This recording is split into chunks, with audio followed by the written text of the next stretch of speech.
Warahmatullahi wabarakatuh. Selamat datang kepada seluruh tamu undangan dan para wartawan dalam acara pengumuman panduan penyelenggaraan pembelajaran pada tahun ajaran dan tahun akademik baru di masa pandemi Coronavirus Disease 2019 atau COVID-19. Yang kami hormati Bapak Haji Saiful Huda, Ketua Komisi 10 Dewan Perwakilan Rakyat Republik Indonesia.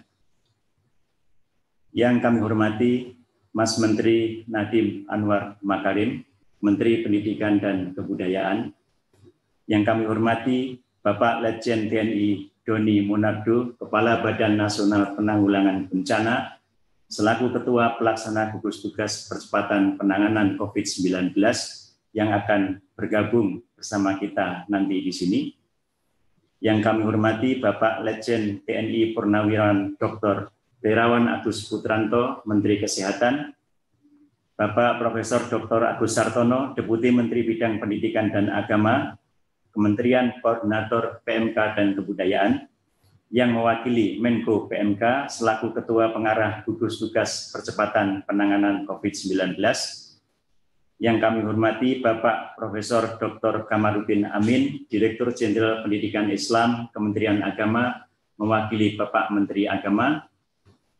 Yang kami hormati Bapak Eko Subowo, Dirjen Bina Administrasi Kewilayahan Kemendagri, mewakili Bapak Mendagri, para pimpinan dan anggota Komisi 10 DPR RI yang kami hormati. Juga para Eselon 1 dan Eselon 2, serta para wartawan dari berbagai media massa.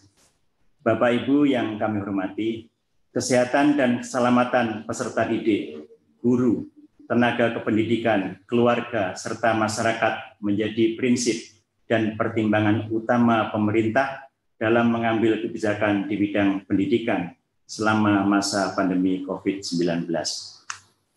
Bapak Presiden Joko Widodo menyampaikan arahan agar penerapan tatanan kebiasaan baru di sektor pendidikan perlu dipersiapkan dengan matang dan tanpa terburu-buru.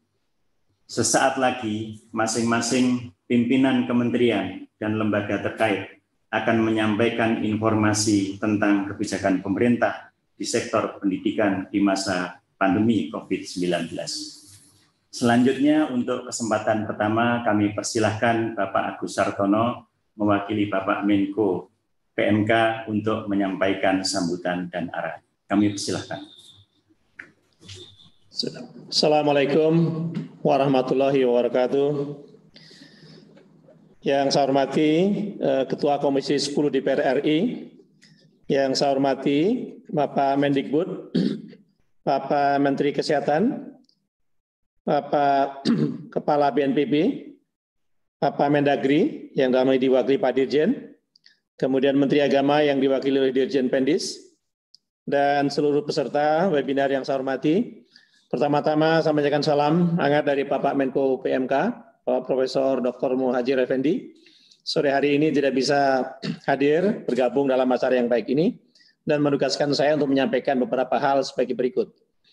Yang pertama, selama masa pandemi COVID-19, proses pembelajaran di satuan pendidikan mengalami perubahan, dan perubahan ini menjadi momentum untuk meningkatkan kualitas pendidikan dengan memanfaatkan teknologi, sehingga masyarakat tetap dapat belajar apa saja, kapan saja, dimanapun mereka berada.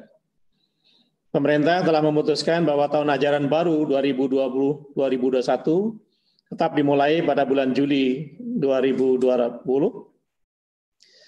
meskipun kegiatan tatap muka sebentar lagi akan sama-sama kita dengarkan kapan akan dimulainya. Dalam rangka memberikan rasa aman kepada masyarakat berkenaan dengan pembukaan satuan pendidikan untuk pembelajaran tatap muka, telah disusun draft surat keputusan bersama Menteri Kesehatan, Menteri Pendidikan dan Kebudayaan, Menteri Agama, dan Menteri Dalam Negeri sebagai panduan bagi pelaksana pendidikan di daerah.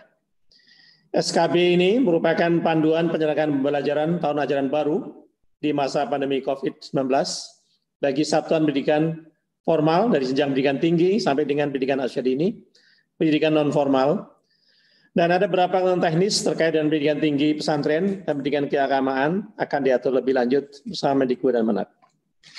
SKB ini merupakan wujud sinergi kebijakan dari berbagai sektor dan urusan pemerintahan. Panduan ini menjadi acuan pemerintah daerah dalam mengatur satuan pendidikan untuk melaksanakan pembelajaran tatap muka berdasarkan protokol kesehatan. Prinsip pelaksanaan pembelajaran tatap muka adalah mengutamakan kesehatan dan keselamatan bagi semua warga satuan pendidikan. Pembelajaran tatap muka diprioritaskan pada zona hijau dan dimulai dari jenjang SLTA sederajat, SLTP sederajat, dan disusul kemudian jenjang SD dan PAUD. Izin untuk dimulainya pembelajaran tatap muka pada satuan pendidikan harus mengacu pada rekomendasi dari pemerintah daerah, gugus tugas COVID daerah, Kanwil Kemenak, provinsi, ataupun kantor Kemenak kabupaten kota sesuai dengan kewenangannya. Untuk itu, sekali lagi kami ucapkan selamat kepada para menteri yang telah berhasil menyusun kesepakatan SKB 4 menteri sebagai panduan bagi pelaksanaan pembelajaran di satuan pendidikan. Demikian yang dapat disampaikan. Assalamualaikum warahmatullahi wabarakatuh. Waalaikumsalam warahmatullahi wabarakatuh. Terima kasih Bapak Deputi atas sambutan dan arahannya. Ini ada 2 pertanyaan singkat, mohon bisa dijawab secara singkat pula, yaitu bagaimana koordinasi lintas kementerian terkait dengan kesiapan sekolah ini dilaksanakan, kemudian juga bagaimana dalam era ini keefektifan proses belajar mengajar itu bisa diukur.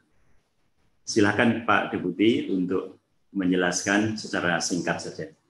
Terima kasih. Baik, terima kasih. Koordinasi lintas kementerian terkait dengan kapan pelaksanaan pembukaan sekolah dilaksanakan sudah dilakukan beberapa kali melalui berbagai rakor teknis antar kementerian. Dan tidak hanya sekolah umum dan madrasah, tetapi kita juga membahas kesiapan pesantren.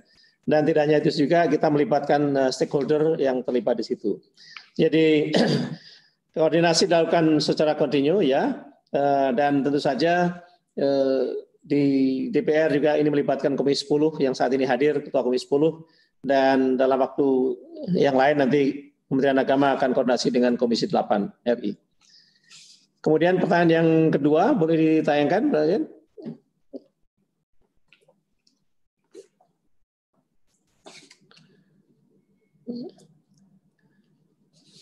Bagus. Bagaimana mengukur efektivitas pembelajaran di era new normal ini? Ini tentu kita akan bersama-sama dengan Kemdikbud dan Kemenak untuk mengukur efektivitas pembelajaran di era new normal ini. Karena memang pilihannya tidak banyak. Di era new normal ini kita lebih mengutamakan kesehatan, sehingga the best among the worst choice yang ada, kita melakukan pembelajaran secara online dari rumah.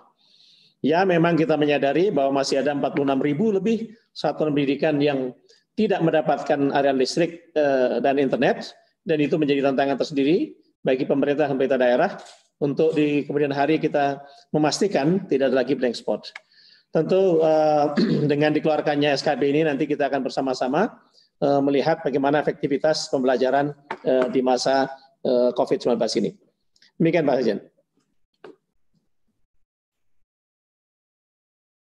Selanjutnya kita akan mendengarkan paparan mengenai panduan penyelenggaraan pembelajaran pada tahun ajaran dan tahun akademik baru di masa pandemi COVID-19. Dalam hal ini kami persilahkan Mas Nadiem Anwar Makarim sebagai Menteri Pendidikan dan Kebudayaan untuk menyampaikannya. Silakan. Terima kasih. Assalamualaikum warahmatullahi wabarakatuh. Terima kasih Pak Sekjen. Terima kasih Bapak Ibu yang sudah hadir di acara press conference ini. Pertama, sebelum saya melakukan paparan, ingin saya utarakan beberapa hal. Pertama adalah dalam situasi COVID ini, yang terpenting adalah kesehatan dan keselamatan para murid-murid kita, guru-guru kita, dan keluarganya murid-murid kita. Dan prinsip dasar itulah yang kita gunakan. Makanya dalam paparan ini akan terlihat bahwa relaksasi dalam pembukaan sekolah ini dilakukan dengan cara yang paling konservatif yang bisa kita lakukan. Artinya ini merupakan cara terpelan untuk membuka sekolah sehingga keamanan itu diprioritaskan. Berikut bisa masuk paparan.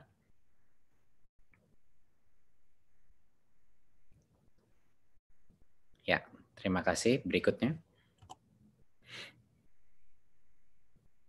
Ya, prinsip utama di masa pandemi adalah kesehatan dan keselamatan itu nomor satu.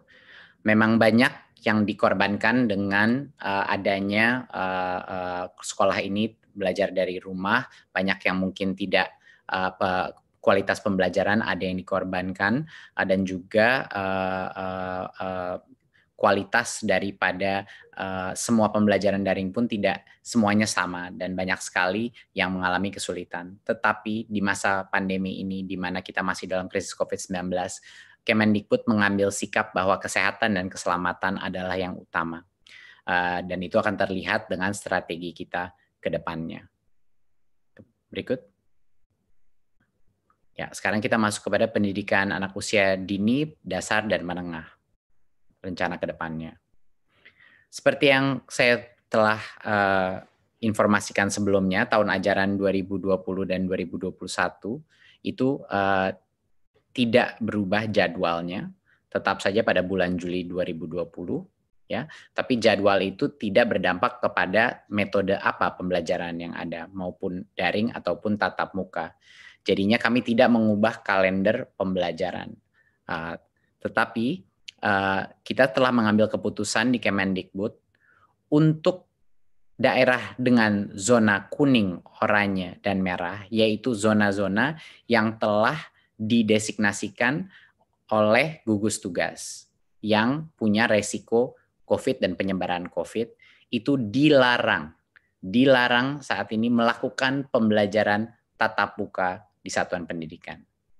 Jadinya untuk zona-zona yang merah, kuning, dan oranye ini merepresentasikan pada saat ini 94% daripada peserta didik, ya, di pendidikan dini, dasar, dan menengah.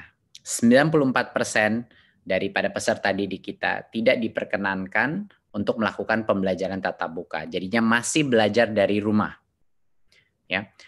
Yang 6%, yaitu yang di zona hijau, itulah yang kami memperbolehkan pemerintah daerah untuk melakukan pembelajaran tatap muka, tetapi dengan protokol yang sangat ketat, yang itu yang akan kita jelaskan. Jadi, saya ulang lagi, bahwa untuk saat ini, karena hanya 6% daripada populasi peserta didik kita yang di zona hijau, hanya merekalah yang kita berikan persilakan untuk pemerintah daerah mengambil keputusan untuk melakukan sekolah dengan tatap muka. Sisanya yang 94% tidak diperkenankan, dilarang karena mereka masih ada resiko penyebaran COVID.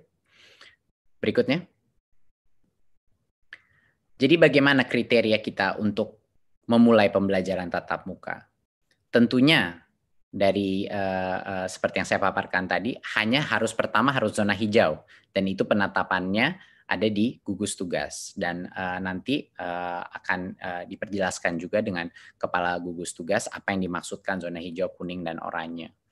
Jadi pertama, kabupaten kota itu harus zona hijau.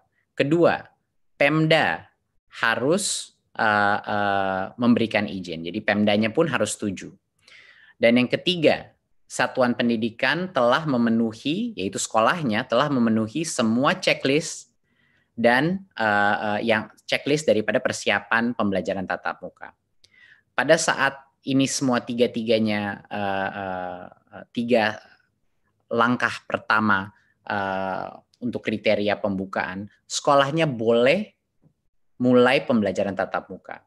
Tapi ada satu lagi perizinan yang harus dipenuhi, yaitu orang tuanya murid pun harus setuju untuk anaknya mereka pergi ke sekolah pada saat itu. Jadinya, misalnya zona itu sudah zona hijau, Pemda sudah mengizinkan, dan satuan pendidikan itu sudah memenuhi checklist-nya. Sekolahnya boleh mulai pembelajaran tatap muka, tetapi tidak bisa memaksa murid yang orang tuanya tidak memperkenankan untuk pergi ke sekolah karena masih belum cukup merasa aman untuk harus ke sekolah. Jadi murid itu pun walaupun sekolahnya mulai tatap muka, kalau orang tuanya masih tidak merasa nyaman, murid itu diperbolehkan masih belajar dari rumah. Jadi itu penting. Kita punya banyak sekali level persetujuan untuk anak atau peserta didik itu bisa masuk ke sekolah. Ya, sekali lagi ini hanya yang zona hijau yang merepresentasikan 6% daripada populasi peserta didik kita. Dan zona hijau ini bisa semakin besar, bisa semakin kecil, tergantung pada designasi daripada gugus tugas. Berikutnya. Untuk sekolah yang sudah memenuhi semua checklist itu pun, yang di zona hijau, kita melakukan tiering daripada mana jenjang yang boleh masuk dulu. Ya, jadinya untuk bulan pertama pada saat itu checklist sudah terpenuhi, hanya diperkenankan SMA, SMK, dan SMP. Jadi hanya yang level lebih menengah situ. Jadi SD saat ini belum boleh dipersilakan membuka, harus menunggu 2 bulan lagi. Ya, jadinya untuk yang paling awal pun hanya level SMP ke atas yang boleh. Baru setelah 2 bulan kalau semuanya masih oke dan semua masih hijau, baru boleh SD dan SLB yang mulai dibuka. Ya. Mungkin saya koreksi untuk yang tahap 1 adalah SMA, SMK, MA, MAK, SMTK, SMK, dan lain-lain. Ya. Untuk tahap 2, 2 bulan setelah itu baru boleh SD, ya, MI, dan paket dan SLB. PAUD adalah yang paling terakhir dan baru boleh di bulan ke-5 kalau zona itu masih hijau. Ya. Bulan ke-5 barulah PAUD boleh memulai belajar dengan tatap muka. Dan kami telah mendapat berbagai macam masukan dan input dari berbagai macam stakeholder dalam masyarakat, dan menurut kami ini adalah cara yang paling pelan dan bertahap untuk memastikan keamanan murid-murid kami. Karena kenapa yang paling muda atau jenjang paling bawah itu kita terakhirkan, itu karena bagi mereka lebih sulit lagi untuk melakukan social distancing. Ya, interaksi apalagi untuk SD dan untuk PAUD. Makanya bahkan itu tempat zona itu sudah hijau, masih kita berikan rentan waktu 2 bulan antara SMP SMA, baru 2 bulan lagi baru SD, baru 2 bulan lagi baru PAUD. Ya. Berikutnya, nah apa yang terjadi sebentar, bisa balik sebelumnya. Mohon dimengerti bahwa pada saat zona hijau itu, kalau zona hijau itu berubah menjadi zona kuning, itu artinya proses ini diulang lagi dari nol. Jadi tidak diperbolehkan belajar tatap muka. Ya, jadi semuanya harus balik lagi belajar dari rumah. Ya, berikutnya. Ya, untuk sekolah dan madrasah yang berasrama, kalau mereka di zona hijau, pada saat ini masih dilarang membuka asrama dan melakukan pembelajaran tatap muka. Pada saat selama masa transisi atau 2 bulan pertama ini masih dilarang karena resikonya lebih rentan karena ada asramanya. Ya, jadi pembukaan asrama dan pembelajaran tatap muka dilakukan secara bertahap pada saat masa kebiasaan baru atau new normalnya. Jadi ini pun ada spesial eksepsi untuk yang berasrama. Berikutnya. Tadi saya sudah mention bahwa akan ada checklist untuk setiap unit pendidikan kita sebelum mereka boleh memulai sekolah tatap muka lagi. Dan checklist itu adalah tentunya yang pertama, ketersediaan sarana sanitasi dan kebersihan seperti toilet, sarana cuci tangan, hand sanitizer, dan lain-lain. Dan yang kedua adalah ada akses ke fasilitas layanan kesehatan di sekitarnya. Itu sangat penting. Ketiga adalah wajib memakai masker, ya. Dan keempat, termogan untuk mengecek temperatur suhu siswa dan guru yang masuk.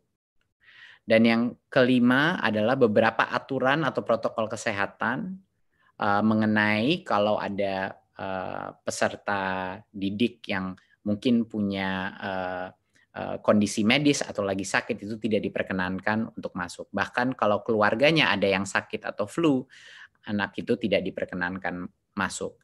Dan guru dan orang tua yang punya resiko komorbiditas juga sebaiknya tidak masuk dulu ke sekolah, ya, apakah itu diabetes atau hipertensi dan lain-lain komorbiditasnya.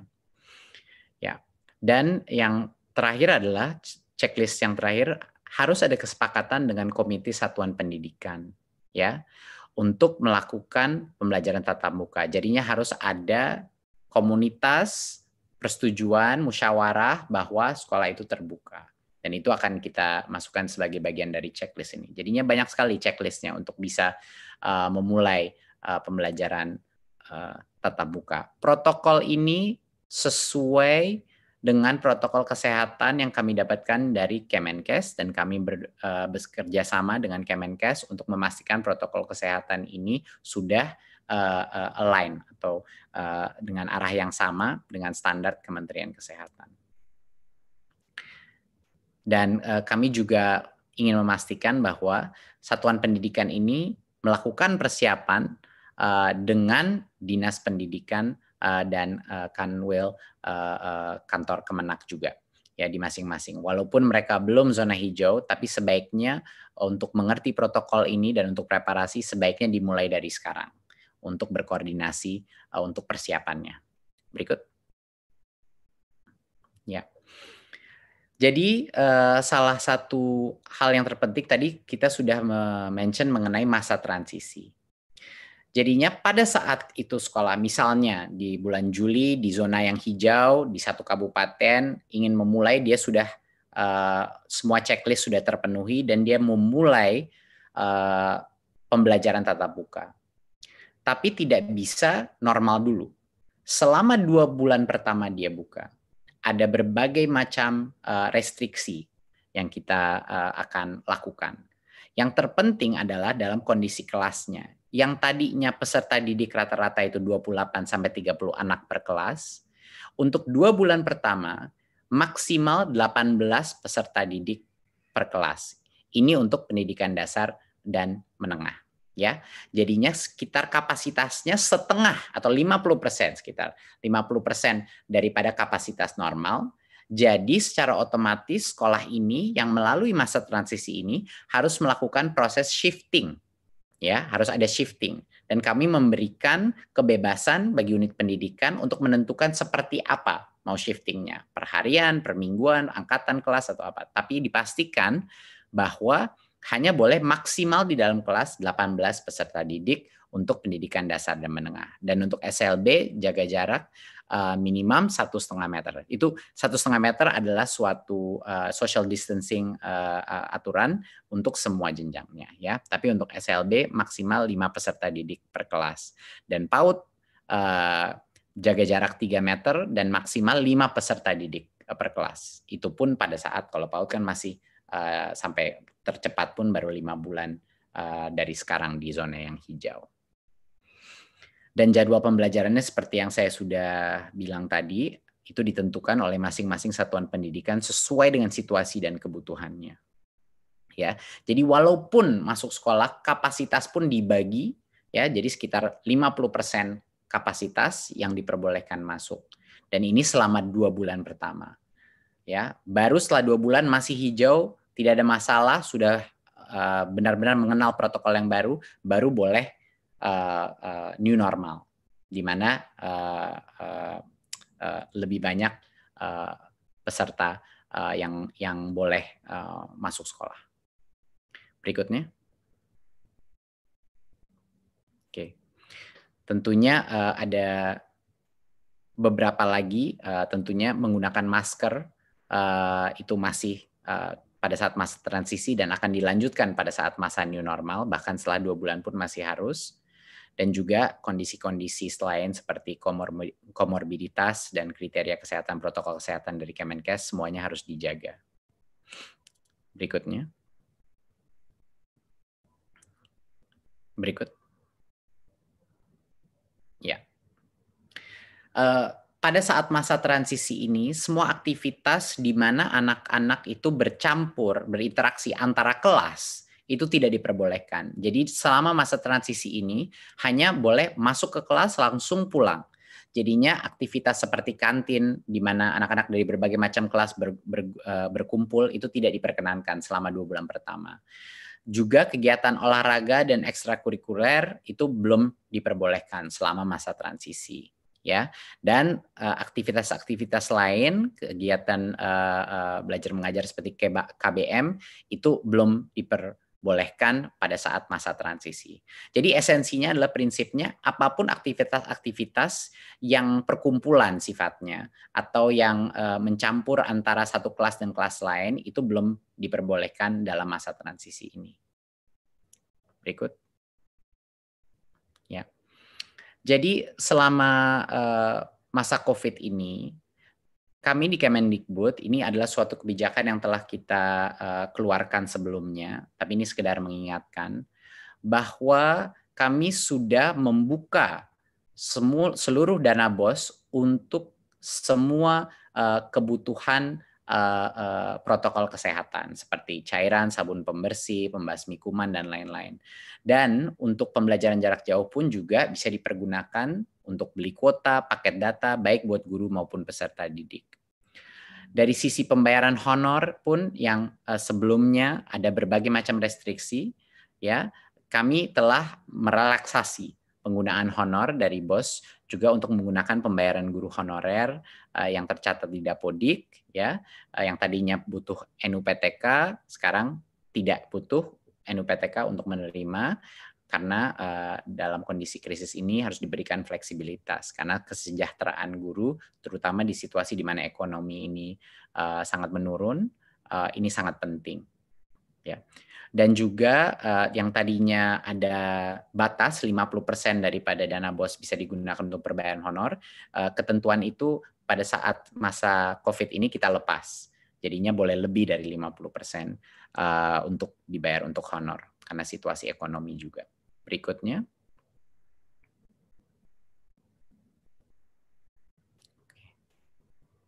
Ya. Ya, BOP PAUD juga sama. Ya, alokasinya bisa digunakan untuk berbagai macam pembelajaran jarak jauh maupun juga untuk protokol kesehatan. Sama juga yang tadinya honor itu hanya untuk transport pendidik, sekarang untuk pembiayaan honor pendidik bisa digunakan BOP PAUD sehingga lebih fleksibel, tidak hanya digunakan untuk transport, biaya transport pendidik. Dan yang sebelumnya persentase penggunaannya disekat-sekat, untuk masa krisis ini tentu besaran persentase per kategori itu dilonggarkan. Jadi tidak ada lagi diberikan sekat-sekat. Jadi sesuai dengan kebutuhan masing-masing PAUD yang ada. Jadi ini sekedar penekanan dari kami bahwa fleksibilitas penggunaan dana BOS itu bisa digunakan untuk melakukan masa transisi ini ya terhadap new normal. Dan itu sudah kita bebaskan bagi masing-masing kepala sekolah untuk menggunakan diskresinya untuk menjaga protokol kesehatan jika mereka sudah di zona hijau. Berikut.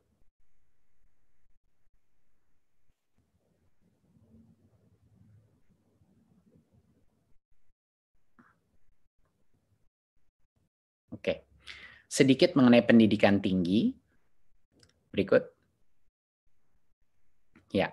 Tahun akademik pendidikan tinggi tetap dimulai bulan Agustus 2020. Ya, tetapi pembelajaran di perguruan tinggi di semua zona masih dilakukan secara daring, jadi masih online, belum belajar tatap muka, belum masuk. Dan alasannya adalah universitas juga punya potensi mengadopsi belajar jarak jauh lebih mudah daripada pendidikan menengah dan dasar. Jadinya untuk saat ini karena keselamatan adalah yang nomor satu, saat ini semua perguruan tinggi masih melakukan secara online sampai kalau ke depannya mungkin kebijakan yang berubah, tapi untuk saat ini belum berubah. Jadi masih melakukan secara daring, ya. Jadi itu adalah keputusan dari Kemendikbud pada saat ini. Tapi ada yang namanya aktivitas prioritas. Ya, aktivitas prioritas itu adalah aktivitas yang sangat berhubungan dengan kelulusannya mahasiswa yang sulit sekali dilakukan secara daring. Contoh, penelitian di laboratorium untuk skripsi, tesis, dan disertasi. Biasanya ini adalah small group ataupun individu, project-project individu. Dan seperti tugas laboratorium, praktikum, studio, bengkel, dan hal-hal seperti ini yang butuh mesin, butuh peralatan, dan lain-lain. Kalau ini aktivitas prioritas yang berdampak kepada kelulusan siswa, masing-masing pemimpin perguruan tinggi diperbolehkan untuk mengizinkan aktivitas mahasiswa datang ke kampus hanya untuk aktivitas prioritas itu yang berhubungan dengan kelulusannya. Kenapa kita perbolehkan ini? Karena kita tidak ingin mengorbankan potensi daripada setiap mahasiswa untuk lulus pada saat ini, karena itu akan menciptakan berbagai macam masalah lainnya. Tetapi pembelajaran masih dilakukan secara online. Jadi ya masih tidak diperkenankan untuk melakukan kuliah tatap muka. Tidak diperkenankan berbondong-bondong untuk mahasiswa masuk ke dalam kampus. Cuman buat individual project mereka yang khusus prioritas untuk kelulusannya. Berikut. Ya, saya rasa dari saya sekian. Jadinya untuk menutup dari presentasi ini, saat ini ada sekitar di bawah 90 kabupaten yang berstatus zona hijau. Dan ini merepresentasikan 6% daripada populasi peserta didik kita. Dari yang zona hijau pun ini, yang boleh diperkenankan, kalau Pemdanya setuju, boleh diperkenankan untuk melakukan pembelajaran tatap muka. Kita mulai dengan SMP, level SMP ke atas dulu, baru 2 bulan, baru SD boleh, dan 2 bulan lagi baru PAUD boleh diperkenankan tatap muka.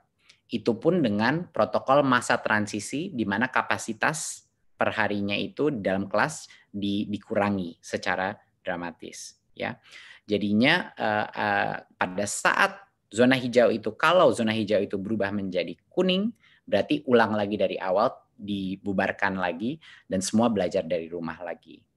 Jadinya ini akan menjadi suatu proses yang dinamis dan terus berubah. Jadi diharapkannya yang hijau masih hijau dan tidak kembali ke kuning, ya. Tetapi kalau dia kembali ke kuning, proses ini harus dimulai dari awal lagi dan tunggu hijau lagi. Jadi ini adalah keputusan dari bukan hanya Kemendikbud, tapi dari berbagai macam kementerian yang ada di sesi ini. Dan menurut kami ini adalah suatu metode relaksasi yang paling konservatif dan paling mengutamakan keselamatan siswa, siswi, guru, dan keluarga peserta didik Indonesia. Terima kasih. Wassalamualaikum warahmatullahi wabarakatuh. Assalamualaikum warahmatullahi wabarakatuh. Terima kasih Mas Menteri atas paparannya yang sangat jelas. Selanjutnya ada 3 pertanyaan untuk Mas Menteri. Beberapa sudah dijelaskan, tapi karena masyarakat memandang ini sangat penting dan mereka sangat hati-hati, ada pertanyaan ini. Yang pertama adalah bagaimana menyikapi kondisi jika di daerah tertentu sekolah sudah diperbolehkan menyelenggarakan pembelajaran tatap muka, namun ada orang tua siswa yang keberatan anaknya masuk sekolah karena takut terpapar corona. Apa kebijakan Kemendikbud dalam hal ini? Silakan, Mas Menteri. Ini pertanyaan yang sangat baik. Jadinya keputusan akhir bahwa peserta didik itu masuk sekolah apa tidak, itu adalah di tangannya orang tua. Jadi walaupun sekolah itu membuka untuk pembelajaran tatap muka, sekolah itu tidak bisa memaksa orang tua untuk yang tidak nyaman untuk anaknya pergi ke sekolah. Jadinya keputusan terakhir itu masih di orang tua. Ya, untuk sekolahnya membuka, keputusannya ada di kepala sekolah, di Pemda, dan kepala sekolahnya pun harus melakukan musyawarah dengan komite sekolah. Tapi setelah itu boleh sekolahnya melakukan tatap muka. Tetapi masing-masing orang tua masih punya hak untuk menentukan apakah anaknya diperkenankan untuk pergi ke sekolah. Jadinya untuk sekolah yang terbuka pun, kalau orang tua yang tidak nyaman, anak itu diperbolehkan untuk belajar dari rumah.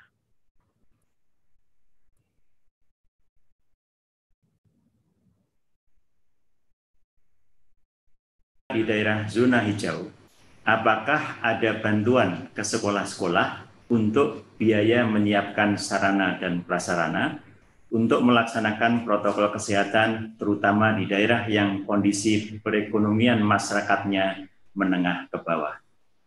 Ya. Seperti yang tadi sudah saya jelaskan, kita hampir ada 100% fleksibilitas dana BOS di masing-masing daerah yang bisa dipergunakan untuk mematuhi protokol kesehatan tersebut. Jadi itu sudah dibebaskan, dibikin 100% fleksibel bagi kepala sekolah untuk mengalokasikan dana anggaran BOS. Dan kami juga mengharapkan dari Kemendikbud dan semua pemerintah daerah juga mendukung dari sisi anggarannya untuk mendukung protokol kesehatan ini agar proses belajar tatap muka ini bisa terjadi. Jadi harapan ini adalah suatu inisiatif yang gotong royong antara pusat, daerah, dan berbagai macam lintas kementerian. Masih ada satu pertanyaan lagi, yang ketiga, yaitu banyak orang tua khawatir akan penularan COVID-19 sehingga meminta sekolah dibuka kembali pada bulan Desember 2020. Hal ini dikuatkan dengan rekomendasi Ikatan Dokter Anak Indonesia. Bagaimana tanggapan Kemendikbud? Silakan. Ya, terima kasih. Ini pertanyaan sangat baik. Ya, karena berbagai macam input yang telah kita dapatkan, itulah hasil kebijakan hari ini adalah makanya semakin jenjangnya semakin rendah, semakin jauh waktu pembukaannya. Makanya PAUD itu tercepat adalah mungkin 5 bulan dari sekarang. Itu pun untuk hanya yang zona hijau. Gitu. Jadinya ini benar-benar kami melalui proses, karena kita menyadari bahwa protokol social distancing semakin jenjangnya semakin mudah akan semakin sulit untuk mengontrolnya. Bukan cuma buat pemerintah, bahkan di dalam bagi guru pun akan sangat sulit mengontrolnya, terutama buat PAUD ya. SD pun pasti juga tidak mudah. Jadinya kami ingin melakukan ini sepelan mungkin dengan tiering sistem seperti itu. Dan seperti yang sudah saya utarakan sebelumnya, bahkan yang tatap muka pun dengan kapasitas yang sangat di bawah normal. Jadinya semua sekolah yang memulai masa transisi harus melakukan shifting terhadap ini. Jadi harapannya dengan ini paling tidak untuk daerah-daerah di mana zonanya hijau mulai ada pembelajaran new normal yang terjadi, tapi pada saat situasi berubah menjadi lebih negatif itu kembali lagi kepada belajar dari rumah. Ya, tapi harapan saya dan harapan semuanya di Kemendikbud adalah semakin banyak daerah atau kabupaten yang menjadi hijau. Itu doa kami di Kemendikbud. Harapannya begitu. Tapi kami siap untuk semua senario. Terima kasih Mas Menteri. Bapak Ibu yang saya hormati, selanjutnya kita akan mendengarkan tanggapan dari Bapak Dirjen Pendidikan Islam mewakili Bapak Menteri Agama mengenai kebijakan yang tadi telah disampaikan oleh Mas Menteri Pendidikan dan Kebudayaan. Kami persilahkan Bapak Komarudin Amin. Baik, bismillahirrahmanirrahim. Assalamualaikum warahmatullahi wabarakatuh. Mas Menteri yang saya hormati, Pak Menteri Kesehatan, Mendagri, Kepala BNPB, para pejabat eselon 1 yang hadir pada kesempatan ini secara virtual yang saya hormati. Pertama kami menyampaikan apresiasi yang setinggi-tingginya kepada Mas Menteri beserta seluruh jajarannya. Dia telah membuat sebuah kebijakan yang sangat penting ini menjadi panduan bagi penyelenggaraan pendidikan di Indonesia. Dan Kementerian Agama tentu menjadi bagian yang tidak terpisahkan, karena Kementerian Agama juga mengelola pendidikan mulai dari PAUD sampai perguruan tinggi, pendidikan formal dan juga non-formal bahkan informal. Oleh karena itu kami sepenuhnya mendukung dan setuju terhadap apa yang telah dipaparkan oleh Mas Menteri tadi.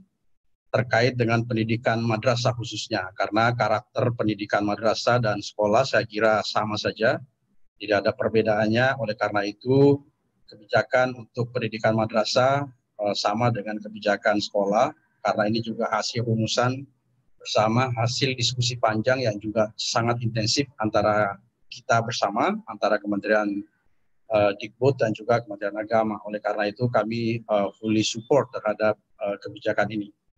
Namun demikian terkait dengan pendidikan di luar madrasah dan sekolah, kita masih memiliki pendidikan pesantren dan juga pendidikan keagamaan yang nanti secara khusus akan disampaikan oleh Menteri Agama, mudah-mudahan 1-2 hari ke depan, yang mungkin tidak persis sama, tetapi kira-kira intinya kurang lebih sama, ingin menjaga atau mengutamakan kesehatan dan keamanan para siswa.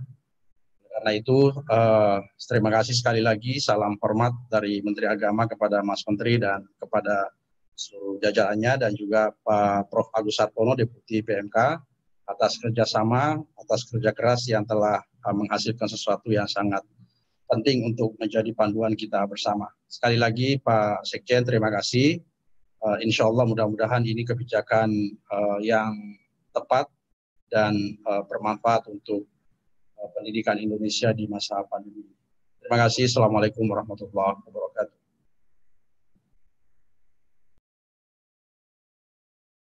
Pak Dirjen atas tanggapan dan dukungannya.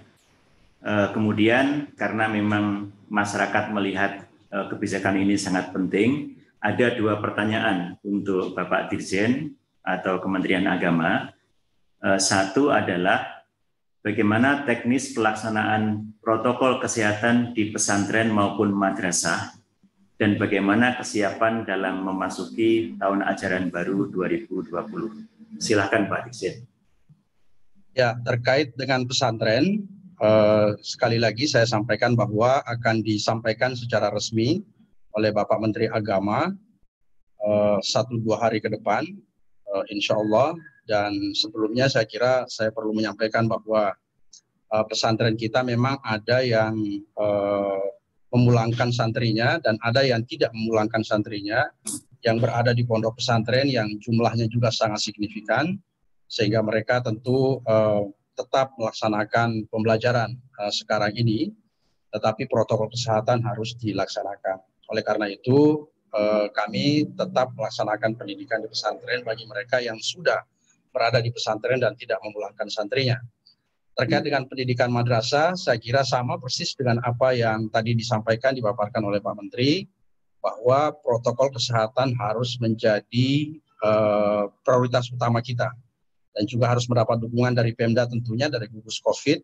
Ya tentu filosofinya saya kira adalah agar Pemda, gugus COVID juga menjadi bagian yang turut mengawasi, turut mengontrol, dan turut bersama-sama, termasuk Kementerian Kesehatan juga tentu kita harapkan dukungannya bukan hanya secara moral, tapi juga bisa membantu mengontrol, mengawasi pelaksanaan protokol kesehatan di lembaga pendidikan seperti madrasah, jika seandainya madrasah menjalankan atau menyelenggarakan pendidikan yang berada di zona hijau, seperti yang disampaikan oleh Pak Menteri tadi.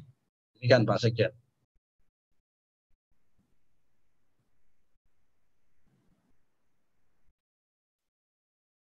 Satu pertanyaan lagi, yaitu mengenai apa imbauan kepada orang tua dalam mendampingi anak belajar dari rumah, terutama bagi siswa di pesantren dan madrasah, dan bagaimana pelaksanaan pembelajarannya di zona hijau.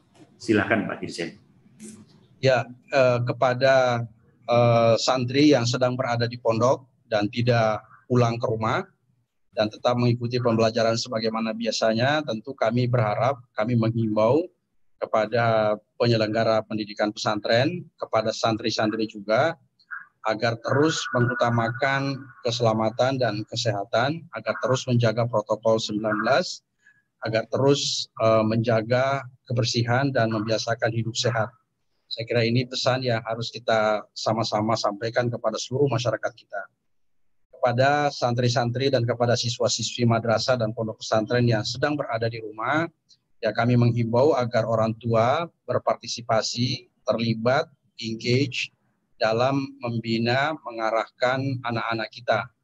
Meskipun misalnya tidak bisa semaksimal ketika sedang berada di sekolah atau di madrasah, tetapi pembinaan akhlak, pembinaan karakter, hubungan komunikasi dengan orang tua, saya kira hal yang harus harus utamakan, harus terus dilanjutkan, dikerjakan oleh orang tua agar keberadaan anak-anak kita di rumah tidak mengurangi akumulasi intelektualitasnya dan juga terutama pembinaan akhlaknya, pembinaan moralnya, sehingga keberadaannya insya Allah tetap bermanfaat dan juga tetap berkontribusi untuk membangun, membina atau mendidik anak-anak kita di rumah.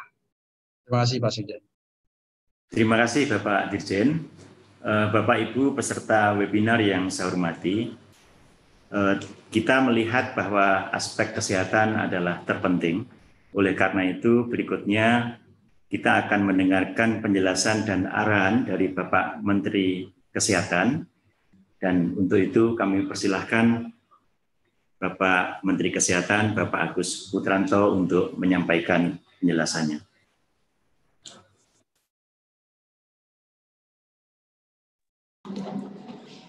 Assalamualaikum warahmatullahi wabarakatuh.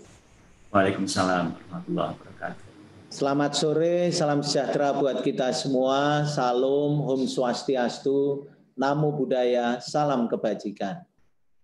Yang saya hormati Bapak Menko maupun yang mewakili para menteri dan juga yang hadir pada pertemuan pada kali ini. Kementerian Kesehatan bersama-sama dengan kementerian lain sudah membuat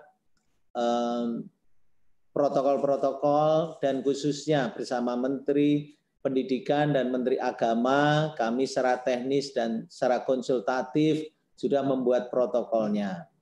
Dan dari Kementerian Kesehatan akan menyiapkan sarana prasarana kesehatan, fasilitas pelayanan kesehatan, baik itu khususnya puskesmas dan sarana kesehatan di sekitar sekolah untuk bisa melakukan pendampingan, promotif preventif, dan juga di dalam konsultatif memonitor kegiatan sekolah.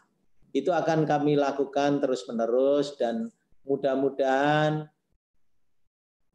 prioritas untuk keselamatan dan kesehatan dari para murid bisa berjalan dengan baik, kegiatan belajar mengajar bisa berjalan dengan lancar, dan itu adalah harapan kami semua. Itu yang bisa kami lakukan dan kami akan terus support dan dukung apa yang sudah dicanangkan oleh Menteri Pendidikan dan Kebudayaan maupun Kementerian Agama. Sekian dan terima kasih. Wassalamualaikum warahmatullahi wabarakatuh. Wabarakatuh. Terima kasih Bapak Menteri Kesehatan atas arahan dan dukungannya. Kemudian ada dua pertanyaan untuk Bapak Menteri Kesehatan. Yang pertama adalah bagaimana tanggapan terkait kasus sekolah buka lagi, namun ada beberapa anak yang justru terinfeksi COVID-19, dan bagaimana dukungan Kementerian Kesehatan dalam memastikan agar sekolah tetap menjadi lingkungan yang sehat. Silakan Bapak Menteri. Terima kasih atas pertanyaan yang begitu baik. Kalau ada kasus positif di sekolah, maka otomatis Puskesmas dan Dinas Kesehatan Kabupaten Kota akan berkoordinasi dengan sekolah tersebut untuk menjaga agar tidak terjadi penyebaran lebih lanjut.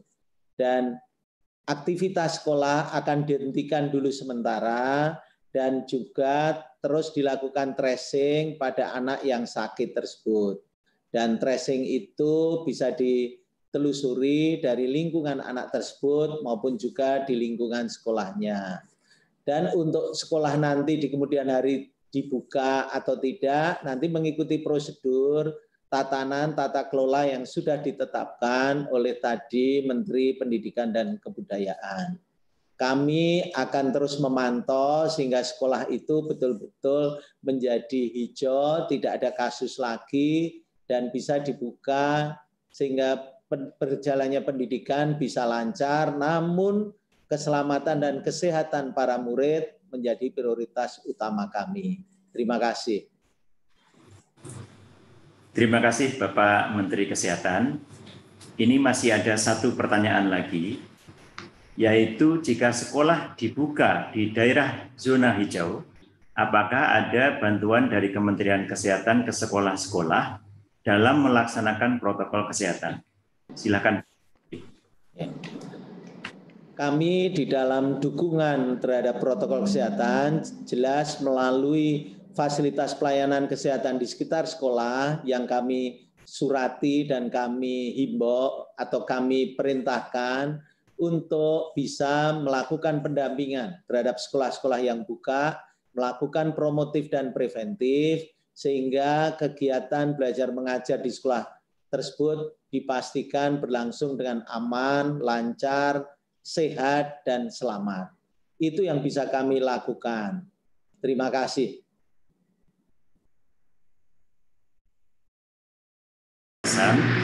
Dan juga jawaban terhadap pertanyaan-pertanyaan dari media.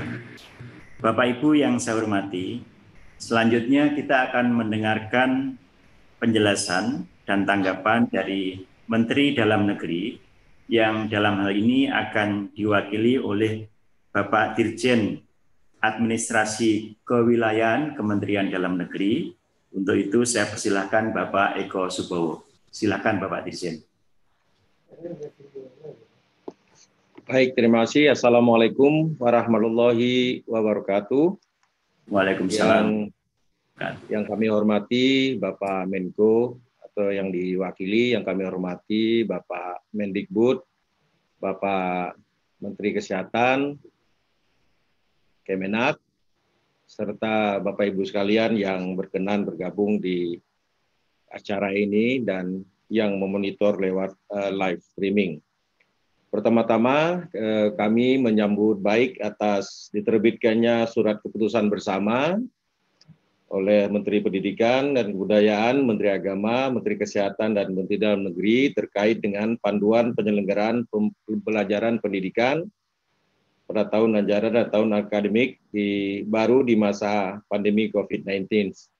Kami mengapresiasi dari hasil pekerjaan yang kami tahu dikerjakan dengan Spartan dan kerja keras dari semua pihak.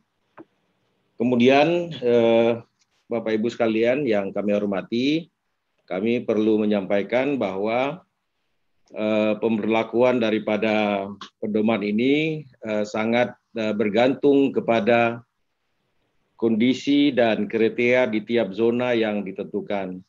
Saat ini zona yang diperkenalkan adalah memang zona hijau untuk dimulai pelaksanaan pemberlakuan pedoman ini. Namun demikian, dalam setiap zona pada hakikatnya ketentuan umum atau protokol umum yang harus dilakukan adalah pakai masker, jaga jarak, dan cuci tangan. Penetapan zona hijau sebagai awal untuk dimulainya pelaksanaan pembelajaran pendidikan tentu bukan merupakan patokan yang bersifat stagnan karena warna zona sangat ditentukan oleh perkembangan kepada angka-angka statistik, angka-angka yang dihitung yang akan memberi pedoman kepada warna tertentu.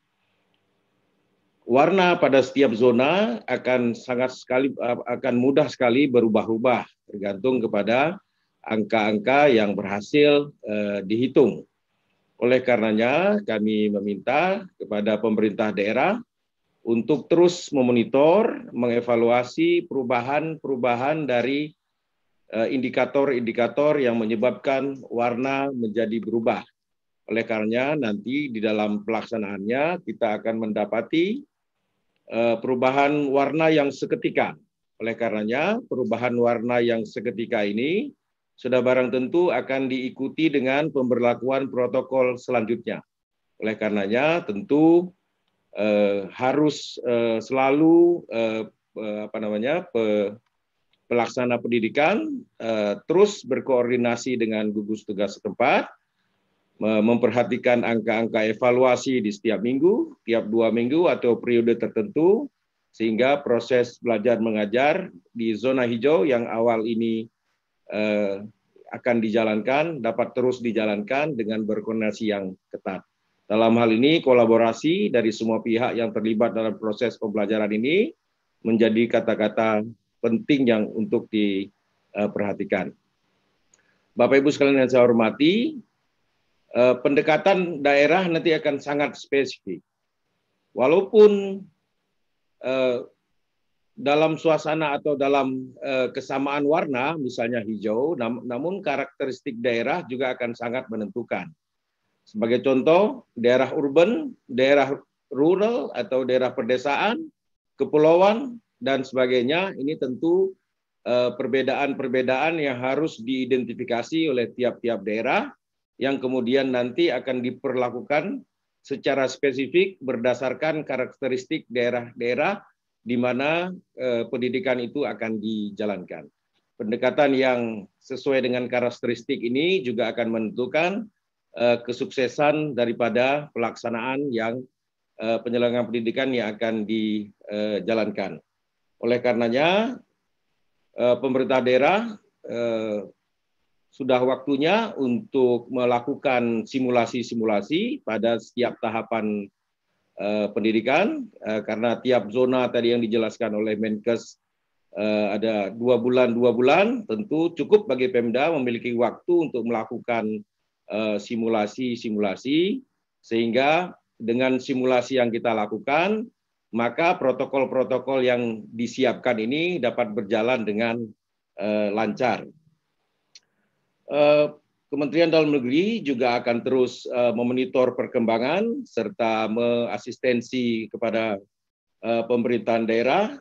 Kalau tadi sudah dijelaskan oleh baik Menkes maupun Menteri Pendidikan bahwa dana BOS akan direlaksasi, demikian pula nanti pemerintah daerah juga akan diasistensi oleh Kementerian Dalam Negeri untuk juga tetap mengasistensi pelaksanaan belajar mengajar ini dengan anggaran yang juga fleksibel, di mana di daerah kita kenal juga memiliki belanja tak terduga yang dapat digunakan secara fleksibel untuk mensupport proses belajar mengajar di daerah. Karena protokol ini adalah baru bagi kita semua, tentu perkembangan setiap hari harus kita catat, harus kita monitor, harus kita antisipasi, dan harus kita respons. Kita akan memperoleh pelajaran setiap hari dari kejadian pandemi ini, dan pelajaran hari ini atau kejadian hari ini menjadi bahan belajar untuk kita buat besoknya. Oleh karenanya, perubahan yang kita hadapi ini kiranya dapat membuat proses belajar menjadi terkoreksi setiap hari mengikuti perkembangan yang terjadi.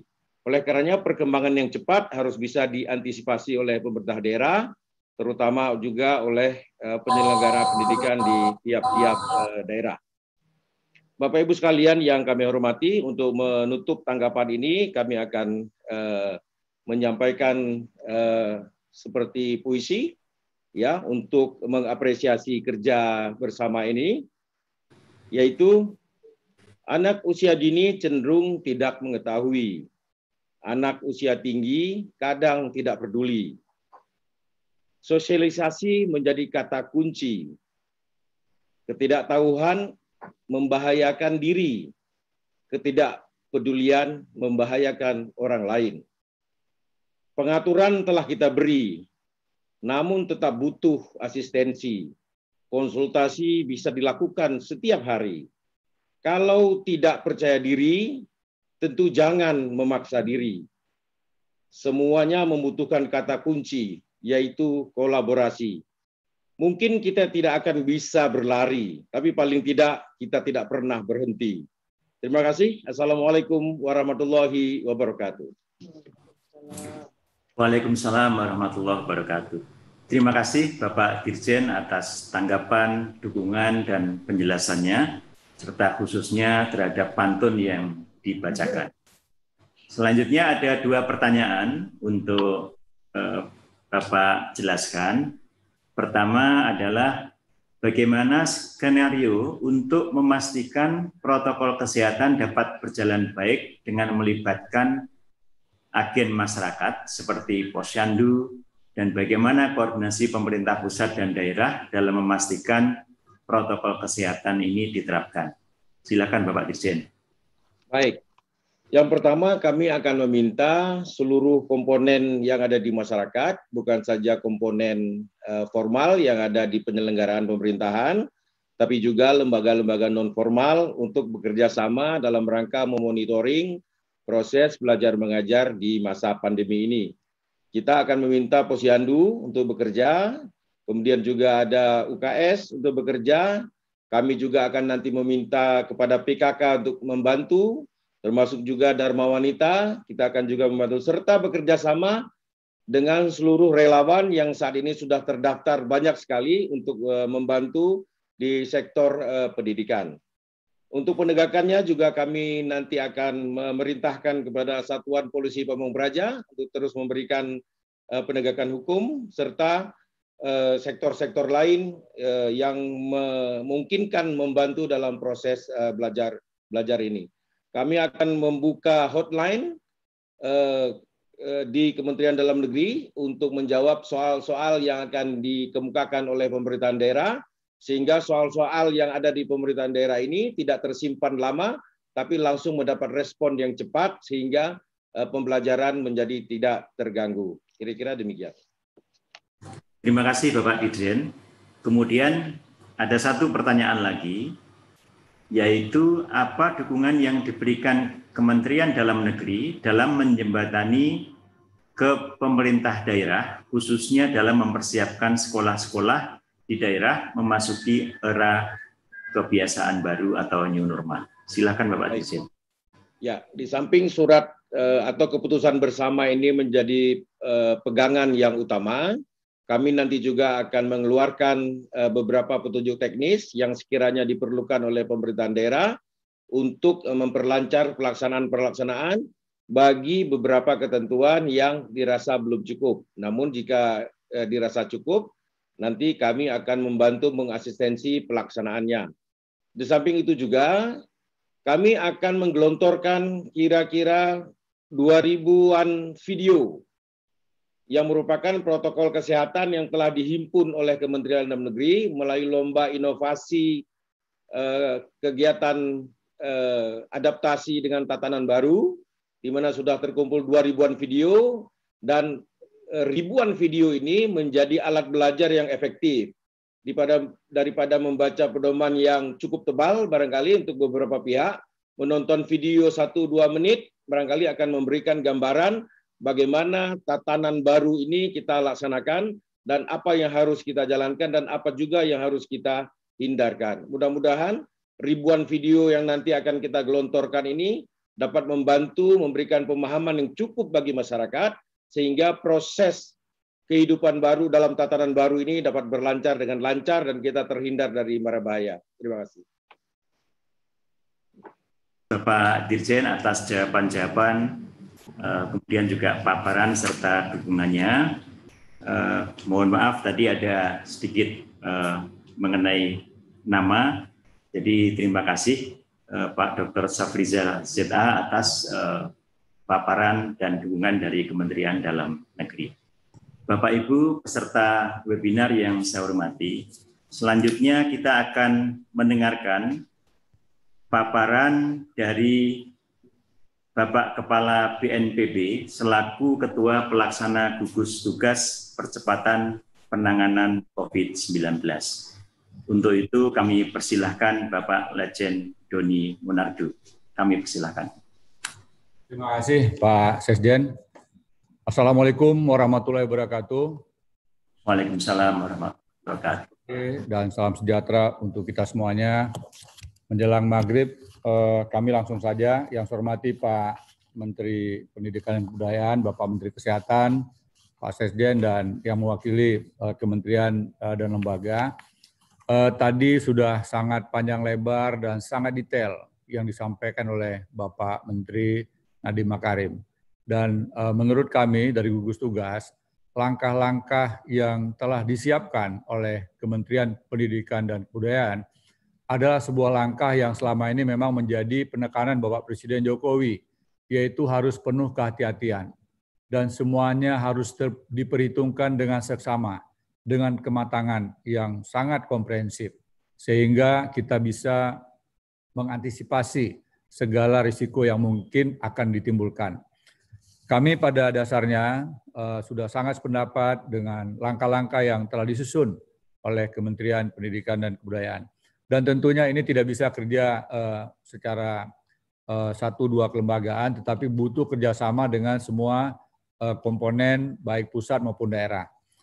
Oleh karenanya, gugus tugas bersama dengan Kementerian Kesehatan akan senantiasa memberikan informasi baik kepada pemerintah provinsi, kabupaten, kota, termasuk juga dengan kementerian lembaga yang lain, sehingga perkembangan-perkembangan yang terjadi di daerah akan senantiasa bisa kita pantau.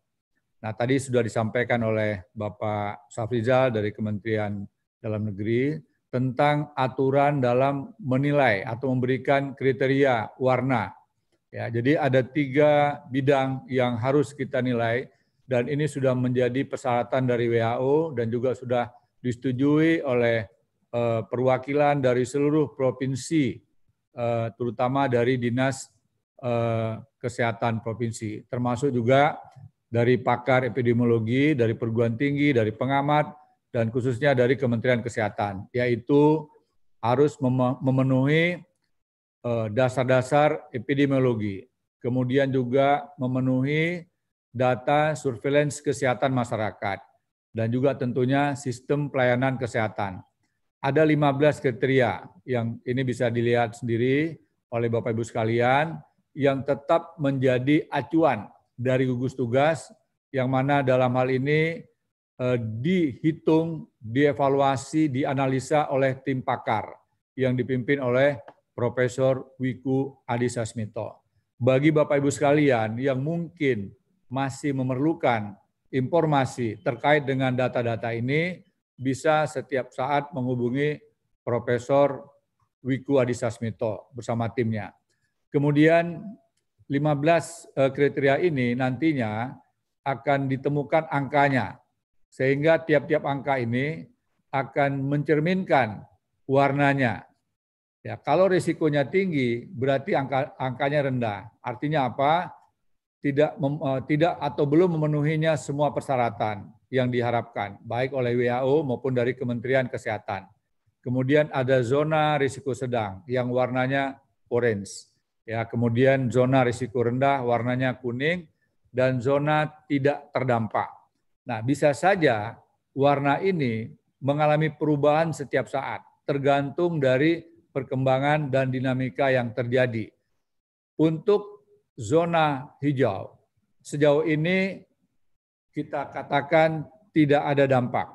Termasuk ada yang zona kuning yang risiko rendah, kemudian karena kerja keras dari seluruh komponen, baik pemerintah kabupaten kota maupun tokoh-tokoh masyarakat, ulama, budayawan, dan juga termasuk kalangan pelajar, sehingga yang tadinya risikonya rendah atau warna kuning bisa tidak ada dampak. Tidak ada kasus positif, tidak ada angka kematian, kemudian kesiapan pelayanan kesehatan semakin meningkat, sehingga bisa kembali ke zona hijau. Tetapi demikian juga sebaliknya, yang saat sekarang statusnya zona hijau, tetapi tidak hati-hati dalam kegiatan menjaga atau memperhatikan protokol kesehatan, tidak memperhatikan tentang penggunaan masker, tidak memperhatikan tentang jaga jarak, dan juga kurang memperhatikan masalah kebersihan, tidak cuci tangan, dan sebagainya. Ini bisa jadi dari hijau berubah menjadi kuning. Oleh karenanya, Bapak Ibu sekalian, gugus tugas akan selalu memberikan informasi kepada semua pihak, sehingga sistem pendidikan di negara kita tetap terjamin keamanannya. Kita tidak ingin ada anak-anak kita yang mengalami risiko terpapar karena kekurang hati-hatian dari kita semuanya. Oleh karena sekali lagi, komitmen kita adalah membuka pendidikan, memulai kegiatan tatap muka di tempat yang paling aman, yaitu daerah yang tidak ada dampaknya. Adapun yang tadi telah disampaikan oleh Bapak Menteri Pendidikan dan Kebudayaan, tidak mungkin dilakukan program tatap muka pada wilayah yang punya risiko, walaupun risikonya itu rendah. Ya. Kemudian kita lihat warna hijau,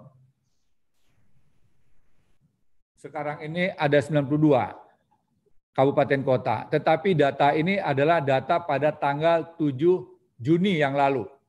Nah, kami akan segera mengumumkan setelah data-data lebih lengkap lagi. Dan bisa saja jumlah yang 92 ini akan berkurang menjadi lebih kecil lagi. Kiranya demikian yang dapat kami sampaikan, dan mari kita semuanya bersemangat, kita bertekad, pendidikan tetap kita mulai pada tahun ajaran baru yang telah ditentukan oleh pemerintah, oleh Kementerian Pendidikan dan Kebudayaan. Kita doakan anak-anak kita semuanya tetap bisa belajar dengan tenang, baik di rumah maupun di bangku sekolah, terutama di daerah yang hijau, dan tetap selamat. Indonesia menjadi lebih profesional dalam pendidikan, lebih maju, dan bangsa kita menjadi bangsa yang lebih cerdas dan dapat meningkatkan kualitas pendidikan pada waktu yang akan datang. Demikian, wassalamualaikum warahmatullahi wabarakatuh. Waalaikumsalam warahmatullahi wabarakatuh. Terima kasih Bapak Ketua Gugus Tugas atas arahan, penjelasan dan dukungannya. Kemudian perkenankan kami menyampaikan 2 pertanyaan dari media. Pertama adalah bagaimana menjamin zona hijau tetap hijau saat PSBB dilonggarkan, karena di beberapa kasus ada zona hijau yang kemudian berubah menjadi zona kuning. Khawatirnya saat sekolah dibuka, zona wilayah itu tiba-tiba berubah. Silakan Bapak Ketua Gugus Tugas. Baik, terima kasih.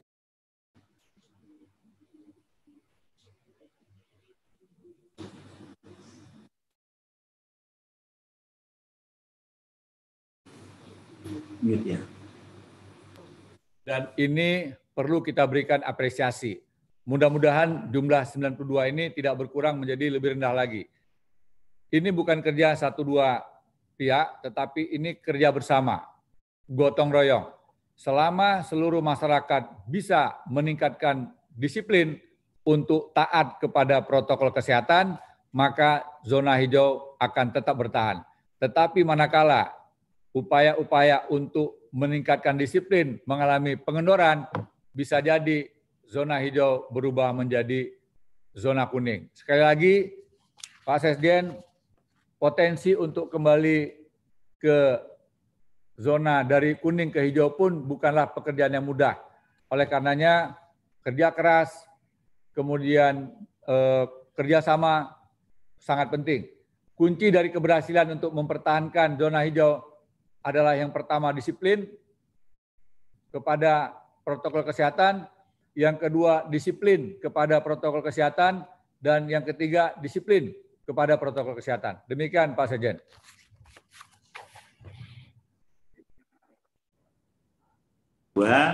Ini mungkin berkaitan dengan arahan Bapak tentang gotong royong dan kerja semua pihak. Yaitu jika sekolah dibuka, apakah pemerintah akan melakukan rapid test berkala untuk seluruh warga sekolah? Terima kasih, silakan Bapak. Pak Sekjen, terima kasih. Kalau untuk sampel beberapa siswa sangat mungkin. Kami bersama Pak Menteri Kesehatan tentu dengan senang hati menyiapkan sejumlah perlengkapan rapid test, termasuk juga mungkin sewaktu-waktu dilakukan PCR test. Tetapi kalau semua warga dilakukan rapid test, rasanya tidak mungkin, ya, karena biayanya pasti akan sangat mahal, karena jumlah yang harus dites jumlahnya semakin banyak dengan tentunya biaya yang sangat besar. Jadi sekali lagi kita bantu, tetapi tidak mungkin semuanya, dan ini pilihan-pilihannya adalah pilihan kepada tempat atau daerah tertentu. Kira-kira demikian Pak Sekjen. Pak Letjen Doni Munardo atas arahan, penjelasan, dan juga jawaban-jawaban yang sangat jelas untuk kami semua dan masyarakat. Bapak Ibu peserta webinar yang saya hormati, mohon maaf walaupun waktu sudah tinggal sedikit, kita masih ada satu lagi sambutan dan arahan dari Bapak Ketua Komisi 10 DPR RI. Untuk itu langsung saja saya persilahkan Bapak Saiful Huda untuk menyampaikan tanggapan atau arahan. Silakan. Terima kasih Pak Sekjen, Pak Ainun. Assalamualaikum warahmatullahi wabarakatuh. Yang saya hormati Mas Menteri Nadiem, Pak Menkes, Pak Kepala BNPB, Pak Doni, pejabat Eselon 1 dari Kementerian Dalam Negeri, Kementerian Agama, seluruh masyarakat yang mengikuti acara ini melalui YouTube Kemendikbud RI, salam dari kita semuanya. Pertama, atas nama Komisi 10, kami mengapresiasi setinggi-tingginya atas SKB yang sudah susah payah dikeluarkan oleh 4 kementerian.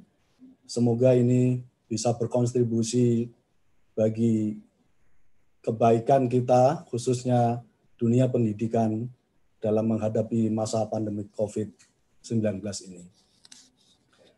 Yang kedua, terkait dengan panduan pembelajaran yang sudah diskemakan oleh Kemendikbud, kami ingin memberikan beberapa catatan.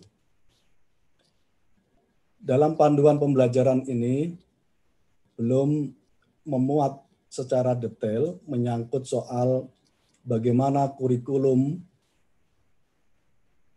beradaptasi terhadap masa pandemi COVID ini. Tentu keluhan dari stakeholder pelaku pendidikan perlu kita dengar, Mas Menteri Nadiem. 3 bulan pelaksanaan PJJ dengan masih berbasis kurikulum yang padat konten, menjadikan orang tua, anak-anak sekolah, guru juga mengalami kerumitan. Karena itu kami mendorong atas nama Komisi 10 DPR RI supaya dalam panduan pembelajaran masa pandemi COVID-19 ini dirumuskan ulang terkait dengan perbaikan kurikulum era pandemi COVID yang adaptif terhadap situasi terutama pembelajaran jarak jauh. Catatan yang ketiga yang ingin kami sampaikan, yang kedua mohon maaf, menyangkut soal kami mohon dipastikan oleh Kemendikbud penambahan kuota PIP dan KIP kuliah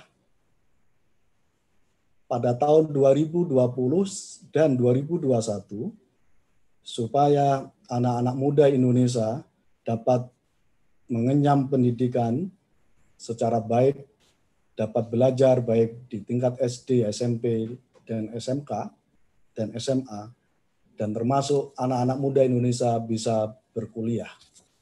Saya menyebutnya skema penambahan PIP dan KIP ini bagian dari social safety net bidang pendidikan.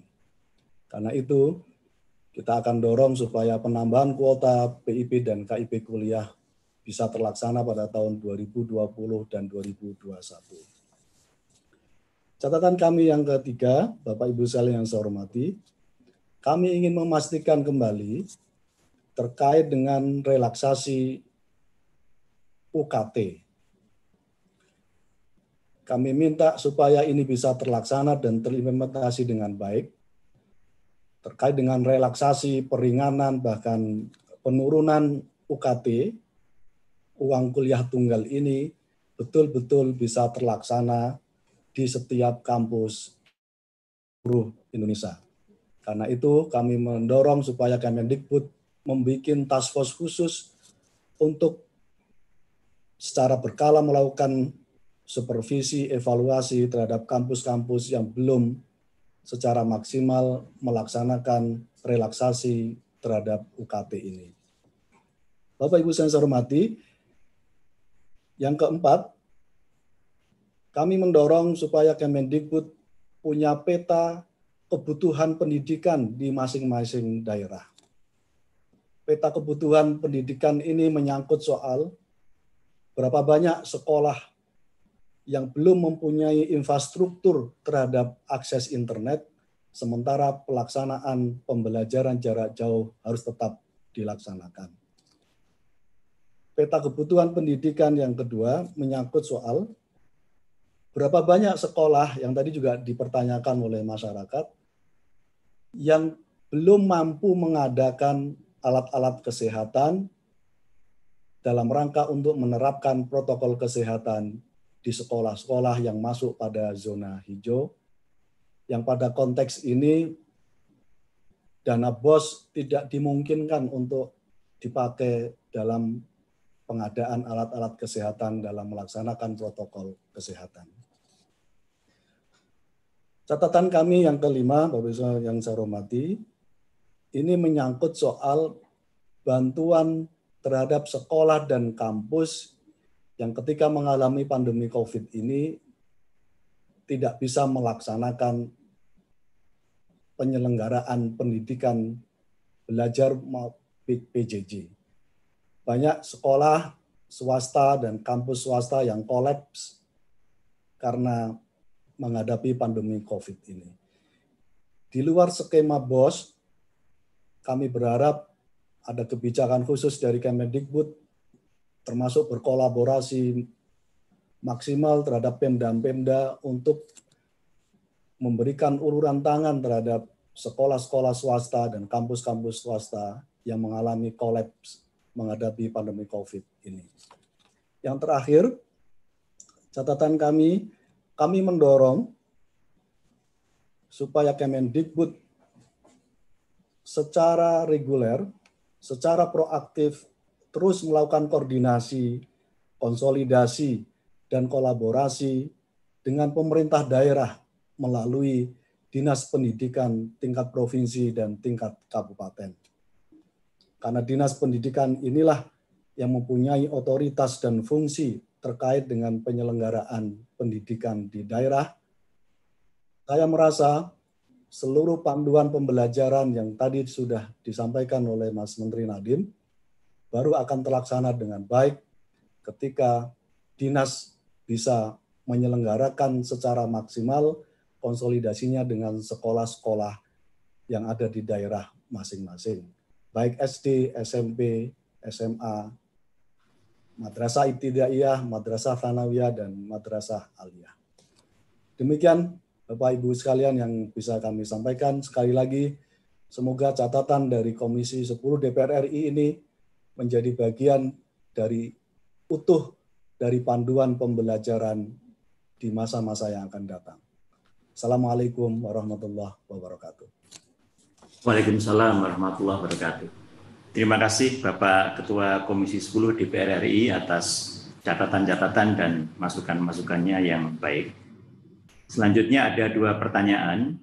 Pertama adalah bagaimana dukungan kepada pemerintah dalam penerapan tahun ajaran baru 2020 di era memasuki kenormalan baru. Silakan Bapak Ketua. Terkait dengan ini saya kira seperti apa yang tadi sudah kami sampaikan, supaya anak-anak muda kita masih bisa berjalan maksimal, kami berharap bisa bersekolah dan bisa berkuliah. Program PIP dan KIP kuliah supaya bisa diakses sebanyak-banyaknya untuk anak-anak Indonesia. Dengan cara ini, kita berharap masa pandemi COVID ini memberikan kegembiraan bagi siswa dan bagi calon mahasiswa ketika bisa bersekolah dan bisa kuliah karena mendapatkan bantuan dari program PIP dan KIP kuliah. Terima kasih. Selanjutnya untuk pertanyaan kedua, bagaimana pandangan DPR RI dengan kebijakan pemerintah tentang pembelajaran tatap muka di zona hijau dan pembelajaran dari rumah untuk daerah yang masih masuk kategori kuning, oranye, dan merah. Silakan.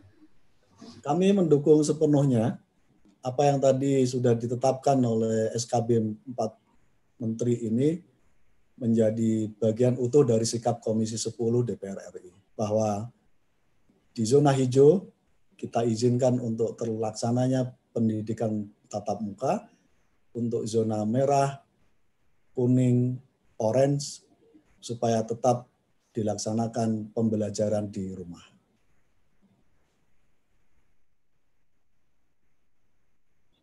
Pak Saiful Huda atas masukan-masukannya dan juga jawaban-jawaban terhadap pertanyaan dari masyarakat.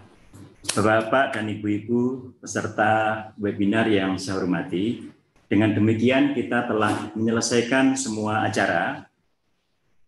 Kami menyampaikan terima kasih kepada bapak-bapak narasumber, bapak-bapak menteri, Ketua Komisi 10 dan Ketua Gugus Tugas Percepatan Penanganan COVID-19 atas semua arahan mengenai masalah pembelajaran di era kebiasaan baru ini.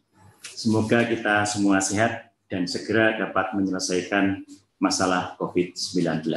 Terima kasih. Apabila ada yang kurang dan hilaf dalam membawakan acara ini, saya mohon maaf.